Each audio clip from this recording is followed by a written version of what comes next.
प्रेम प्रसाद चैतन्य महाप्रभु के जीवन की एक घटना है। एक रघुनाथ गोस्वामी थे। वे उस समय के ऐसे जमींदार के पुत्र थे जिसकी आमदनी 1 से 1.5 लाख रुपये सालाना थी। बहुत धनी घर के नौजवान लड़के थे। वह सब कुछ त्याग कर जगन्नाथपुरी में आकर रहने लगे।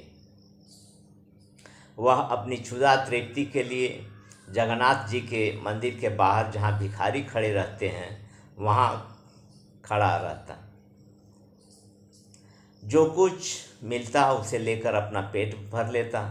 जब लोगों को ज्ञात हो गया, मालूम हो गया कि यह तो अमुक जमींदार का पुत्र है, तब लोग बढ़िया बढ़िया चीज़ें लाकर उसे देने लगे। उसने सोचा यह तो बड़ी आफत हो गई, अब यहाँ से भागो। फिर वह जाकर छुप गया, लेकिन भोजन की कुछ व्यवस्था करनी थी। क्या किया उसने कि जगन्नाथ जी के मंदिर से जो जूठन बहकर पानी के साथ जाती, भोजन करके लोग हाथ धोते, कुल्ला करते, उससे जो चावल के दाने, दाल के दाने आदि बहकर जाते वह दूर जाकर कहीं नाली में गिरते। रघुनाथ गोस्वामी वहाँ जाकर बैठ जाते और उसी में से चुन चुन कर खाते। एक दिन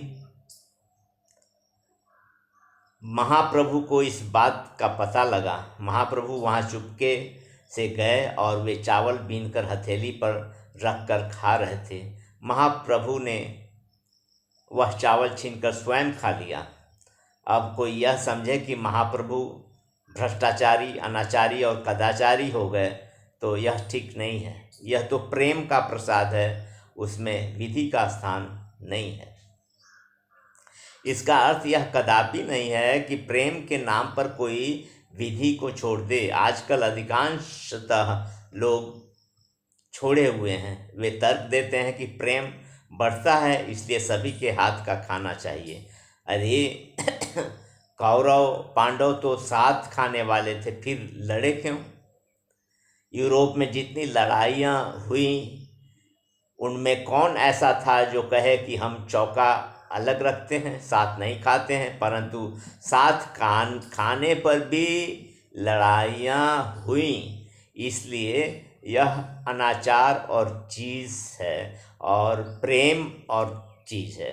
यह विशेष ध्यान रखना है। इसलिए डर लगता है कि प्रेम के नाम पर कहीं अनाचार न हो जाए, प्रेम के नाम पर पतन न हो जाए, प्रेम के नाम पर अस्खलन न हो जाए, कहीं प्रेम के दिव्य भवन के नाम पर नरक में न पहुंच जाए। इसलिए प्रेम के मार्ग में बड़ी सावधानी की आवश्यकता है।